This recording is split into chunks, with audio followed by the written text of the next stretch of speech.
As the final hours of 2024 ticked away in Tuscaloosa, Alabama, families gathered to welcome the new year with hope and celebration. But in one home on Joyce Lewis Lane, the festive atmosphere would be shattered by gunfire. While champagne bottles were being chilled across town, 34-year-old Brittany Bolden lay dead on the floor of her home, her 4 children, witnesses to a horror no child should ever see. New Year's Eve should have marked new beginnings. For Brittany, it had promised exactly that. Earlier that day, she and her mother had secretly been apartment hunting, planning an escape from a relationship marked by violence and control. Instead, December 31st became the date on her death certificate. The 911 call came in around 8:30 p.m.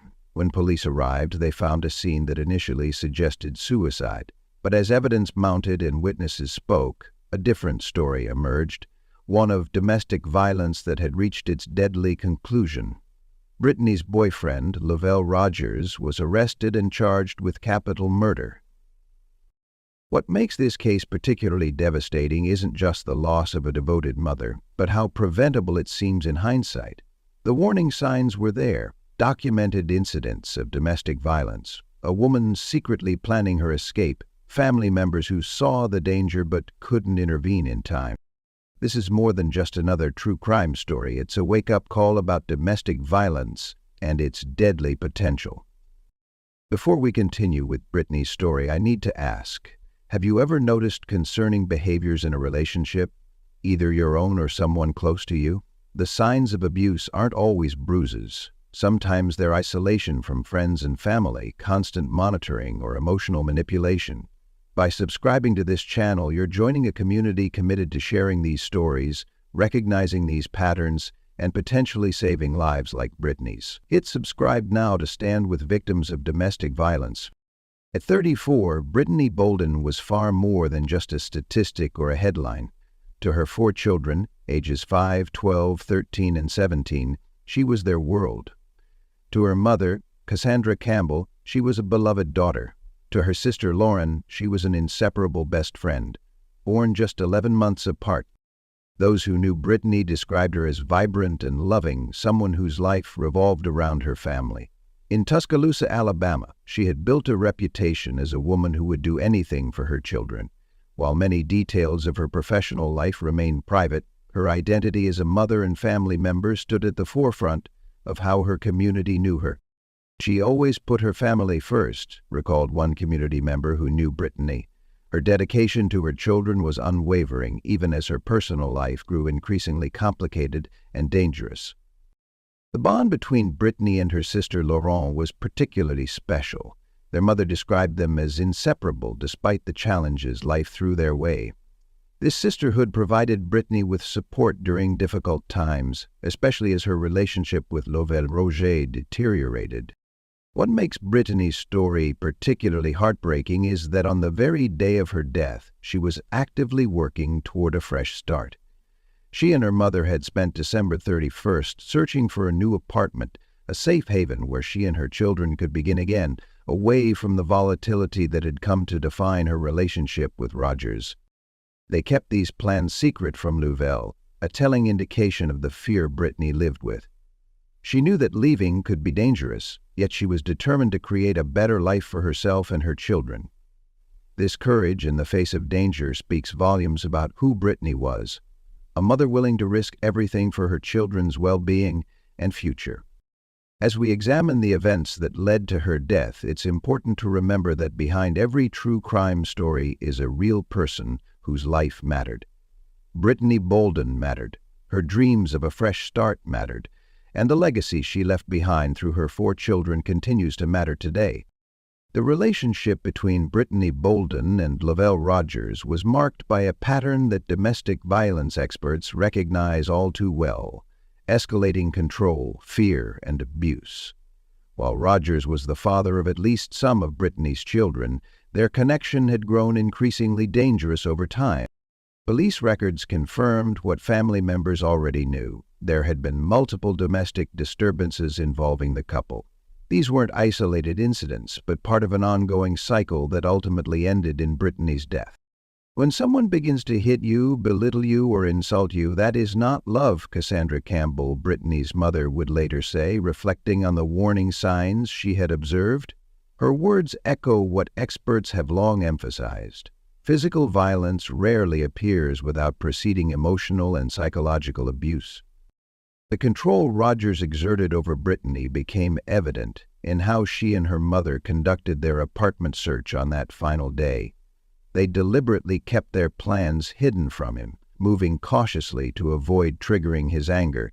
This secrecy speaks volumes about the level of fear Brittany lived with, afraid that even the suggestion of leaving might provoke violence. Lauren Campbell, Brittany's sister, later expressed profound regret that no one had been able to intervene effectively. "If he had just walked away, or if she had been able to leave earlier, my sister might still be alive," she said. Her words highlight the tragic reality that the most dangerous time for victims of domestic violence is often when they attempt to leave their abusers. Domestic violence experts point to several risk factors that indicate when abuse might turn deadly: a history of violence, access to weapons, controlling behaviors, threats, and the victim's attempt to leave the relationship. In Brittany's case, multiple warning signs were present. What makes this case particularly heartbreaking is how Brittany was actively trying to escape. She recognized the danger and was taking steps to protect herself and her children, yet like many victims, she underestimated how quickly violence could escalate to murder. I want to pause here and ask, what warning signs do you think people most commonly miss when someone they care about is in an abusive relationship? The subtle changes in behavior, the increasing isolation, the excuses for injuries. These can all be indicators that something is seriously wrong. Share your thoughts in the comments below. Understanding these patterns isn't just academic, it can save lives. Brittany's story reminds us that domestic violence rarely improves without intervention, and that what begins as control often ends in tragedy. December 31, 2024 began as a day of hope for Brittany Bolden. While others in Tuscaloosa prepared for New Year's celebrations, Brittany and her mother, Cassandra Campbell, were quietly planning an escape. They spent the morning and early afternoon visiting potential apartments, places where Brittany and her 4 children could start fresh, away from Lavelle Rogers and the violence that had come to define their relationship. They were careful. They didn't tell Rogers where they were going or what they were doing. This secrecy was born of necessity and fear, a recognition that even the suggestion of leaving might trigger his rage. As they toured various properties, Brittany allowed herself to imagine a future free from walking on eggshells, free from the constant threat of violence. By late afternoon, Brittany and her mother had identified several promising options. They returned to Brittany's home in the 3400 block of Joyce Lewis Lane, where her 4 children, ages 5, 12, 13, and 17, were waiting. Lavelle Rogers was also there. What exactly transpired between Brittany and Rogers in those early evening hours remains known only to those who were present. What is clear is that tension was building. Perhaps Rogers sensed something was different. Perhaps he questioned where Brittany had been. Perhaps an argument began over New Year's plans or some other seemingly minor issue. Around 7:00 p.m., Cassandra Campbell made the decision to leave the house. Later, she would recall her thinking with devastating clarity. With the children present, she believed nothing drastic would happen. It was a reasonable assumption that even a man with violent tendencies would restrain himself in front of his own children. It was also a fatal miscalculation.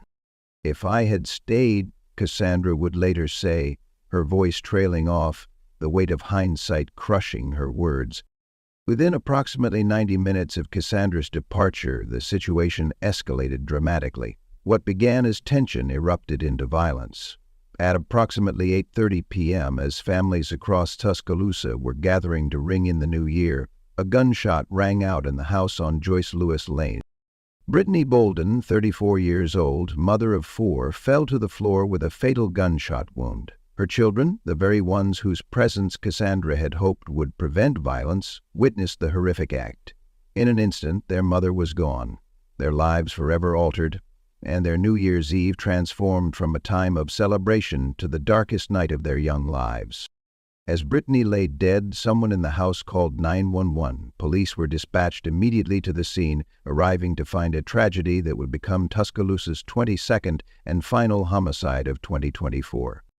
When Tuscaloosa police officers arrived at the residence in the 3400 block of Joyce Lewis Lane at approximately 8:30 p.m., they encountered a chaotic scene. Brittany Bolden lay dead from a gunshot wound. Her 4 children were distraught, and Lavelle Rogers was still present at the location.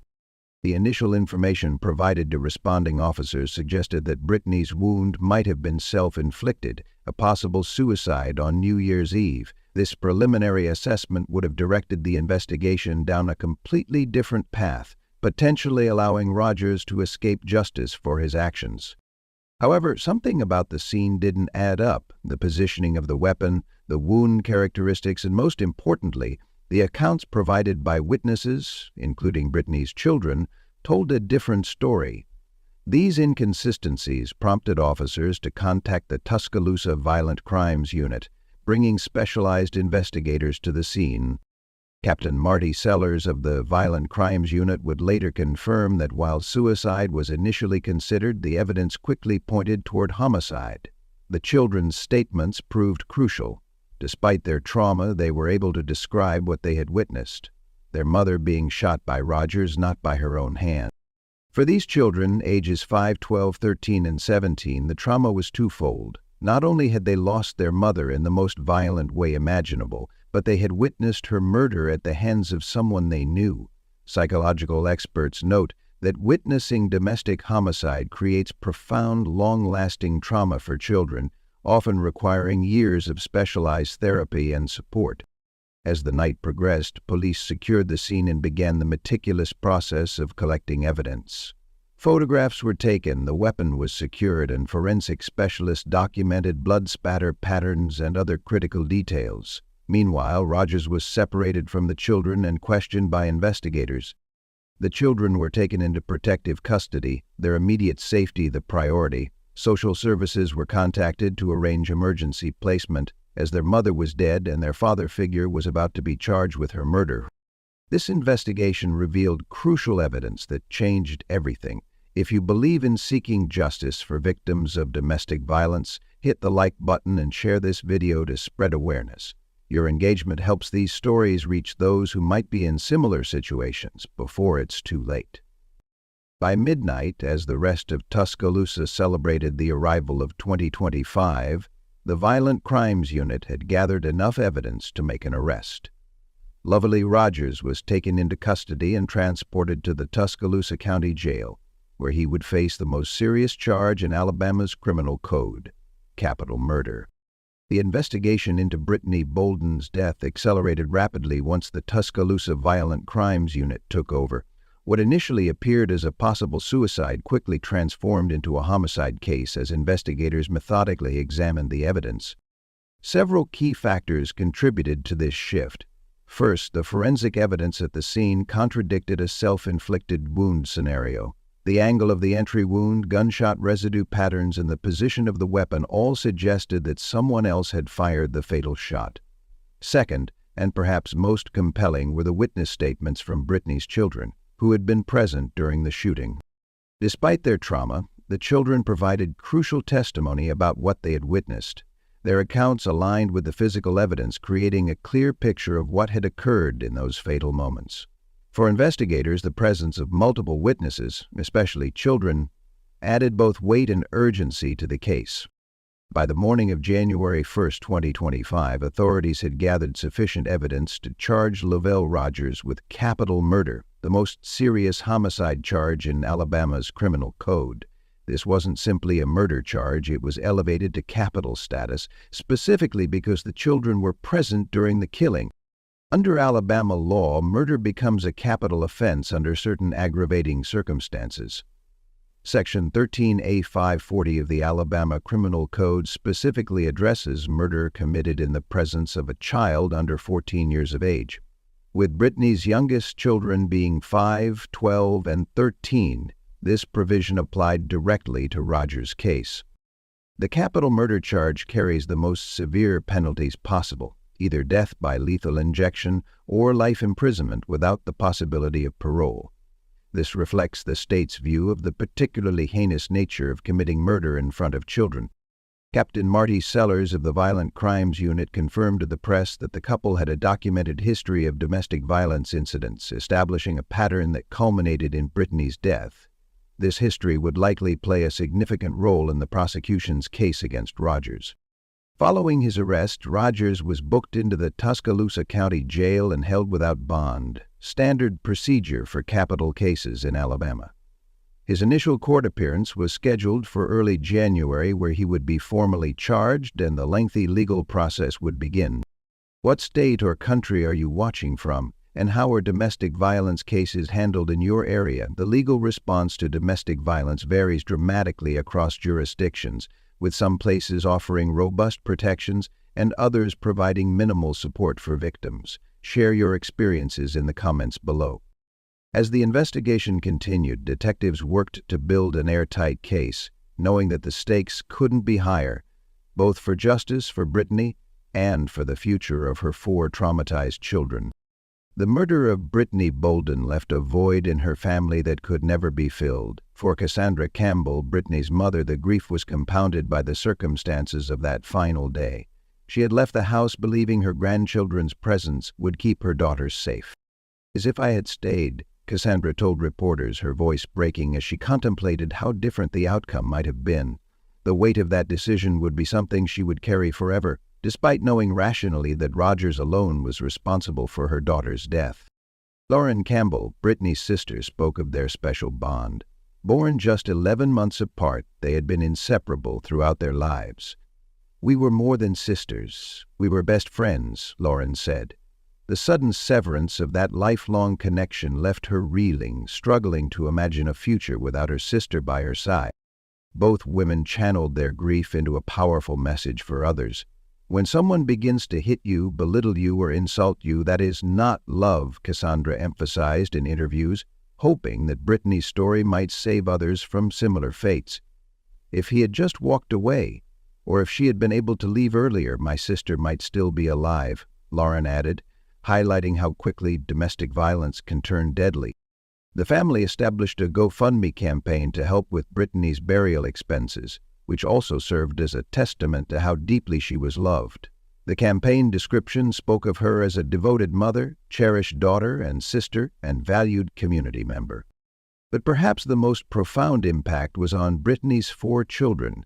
At ages 5, 12, 13, and 17, they were now facing life without their mother, traumatized by witnessing her murder. Child psychologists note that such trauma can have lasting effects, including PTSD, depression, anxiety, and difficulties forming healthy relationships later in life. The family rallied around the children, determined to provide them with stability and support during this unimaginable time. However, they recognized that professional help would be essential for addressing the trauma that children had experienced. As they navigated their grief, the family also had to engage with the criminal justice system, providing statements, preparing for the possibility of testifying, and steeling themselves for a trial that would force them to relive the details of Brittany's final moments. This dual burden of personal grief and legal proceedings is one that many families of homicide victims face, adding complexity to an already overwhelming emotional journey. Through it all, they remained focused on honoring Brittany's memory and ensuring that her children, the center of her world, would somehow find a path forward despite the darkness that had engulfed their young lives. Brittany Bolden's murder represents more than an isolated tragedy. It highlights a deadly pattern repeated across America every day. According to the National Coalition Against Domestic Violence, an average of 20 people experience intimate partner physical violence every minute in the United States. This amounts to more than 10 million abuse victims annually. More alarmingly, domestic violence homicides make up approximately 16% of all homicide cases nationwide. For women specifically, the statistics are even more grim. About 1 in 3 female murder victims are killed by intimate partners. Brittany's case follows a tragically predictable trajectory that experts have documented for decades. The most dangerous time for victims of domestic violence is when they attempt to leave their abusers. Brittany was actively seeking a new home on the day she was killed. a step toward freedom that ultimately cost her her life. The presence of previous domestic disturbances in Brittany and Lovell's relationship represents another critical warning sign. Research shows that past violence is the single greatest predictor of future violence, and escalation is common without intervention. So what can we learn from Brittany's story? First, recognize the warning signs. Domestic violence rarely begins with physical abuse. It typically starts with controlling behaviors, isolation from friends and family, financial control, emotional abuse, and threats. By the time physical violence occurs, victims are often already trapped in a cycle of abuse. Second, understand that leaving is complicated and dangerous. Victims often make multiple attempts to leave before successfully escaping. Rather than asking, "Why doesn't she just leave?" we should ask, "How can we make it safer for her to leave?" Third, community support is essential. Domestic violence thrives in silence and isolation. Neighbors, friends, family members, and co-workers can play crucial roles in supporting victims and connecting them with resources. For those currently in dangerous situations, resources exist. The National Domestic Violence Hotline, local shelters and advocacy organizations, legal aid services for protective orders, law enforcement for immediate danger. What do you think communities can do better to protect victims of domestic violence? Are there warning signs you've noticed that others might miss? Share your thoughts in the comments below. Your insight could help someone recognize a dangerous situation before it's too late. Brittany's story reminds us that domestic violence isn't a private family matter, it's a community issue that requires community solutions. Her death was the 22nd homicide in Tuscaloosa in 2024, but statistics suggest many more victims were suffering in silence, their abuse hidden behind closed doors. By understanding the patterns, supporting victims, and holding abusers accountable, we can work toward a future where stories like Brittany's become increasingly rare. As we conclude Brittany Bolden's story, we're left with the stark reality of a life cut short at 34, 4 children without their mother, and a family forever changed by violence that should have been prevented. Lovell Rogers remains in the Tuscaloosa County Jail without bond, facing capital murder charges. If convicted, he faces either life imprisonment without parole or the death penalty under Alabama law. The legal process ahead will be lengthy, with pretrial motions, possible plea negotiations, and potentially a trial where Brittany's children may have to testify about what they witnessed.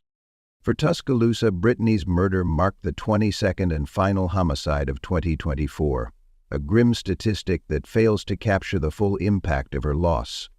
Each homicide represents not just a victim, but a ripple effect of trauma extending to family, friends, and community. The tragedy of December 31, 2024 cannot be undone. Brittany will never see her children grow up. She'll never celebrate another birthday, never see her children graduate, never meet future grandchildren, the apartment she was searching for that day. Her path to freedom remains an unrealized dream. Yet there is power in remembering her story and learning from it. Domestic violence thrives in silence and isolation. By speaking openly about Brittany's experience, we create space for others to recognize dangerous patterns in their own relationships or those of loved ones. Brittany's voice was silenced forever that New Year's Eve, but by subscribing to this channel, you're helping ensure stories like hers aren't forgotten. Every subscription, comment, and share helps us shine a light on these cases and potentially save lives. The algorithms that determine which content reaches viewers are directly influenced by your engagement, meaning your simple act of subscribing could put this information in front of someone who desperately needs it. Join our mission for justice. Subscribe now and leave a comment with your thoughts on this case. What stood out to you about Brittany's story? Did it make you think differently about domestic violence? Have you ever helped someone escape an abusive situation? For those currently in dangerous relationships, you deserve safety, respect, and love. Resources exist to help you create a safety plan and find support. You are not alone, and Brittany's story, tragic as it is, serves as a powerful reminder of why reaching out for help matters. Remember Brittany Bolden, not just as a victim, but as a mother, daughter, sister, and woman who is taking steps toward a better future. Her story matters. Your engagement helps tell it. and together we can work toward a world where such stories become increasingly rare.